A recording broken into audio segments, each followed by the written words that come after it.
Үшінші, төртінші сабақ. Экотуризмнің ерекшеліктері. Экологиялық туризмнің пайда болу себептері көп. Оның біріншісі әлемнің жалпы экологиялық жағдайының күннен күнге нашарлауы, яғни бүлінуі. Екінші себебі техниканың дамуы мен қалалық жерлерде халықтың тығыздығынан шаршаған адамдардың табиғатқа, яғни таза ауада демалуға ұмтылуы. Үшіншісі, әлемдегі табиғи ортаны қорғауға кететін шығын мөлшерінің бірнеше есе азаюы.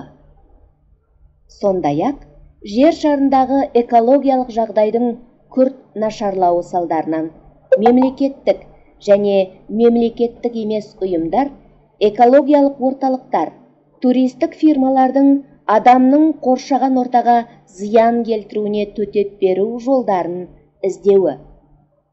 Соның ішінде жануарлар әлемін қорғау мәселесі де шешімін таппай келеді. Біріккен ұлттар ұйымы 2002 жылды халықаралық экотуризм жылы деп жариялады. Сол жылы мамыр айында Квебек провинциясында дүниежүзілік экотуризм саммит өтті.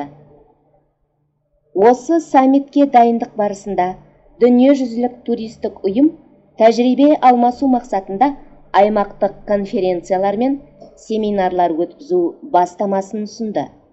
Біріккен ұлттар ұйымының бас ассамблеясы экотуризм тұрақты дамудың маңызды факторына айналу үшін мемлекеттік және мемлекеттік емес ұйымдарды, халықаралық бірлестіктерді, даму агенттіктерін және әр туристік қосымша көмек беруге шақырады. Себебі ол қоршаған ортаның биологиялық әртүрлілігі мен жергілікті халықтың әлеуметтік экономикалық тұрақтылығын сақтауға оң ықпалын тигізеді. Бүгінгі таңда елімізде экологиялық туризм дамып келе жатыр. Әсем табиғат, кең дала, биік таулар мен өзен көлдер еліміздің экотуристік әлеуетін айқындайды.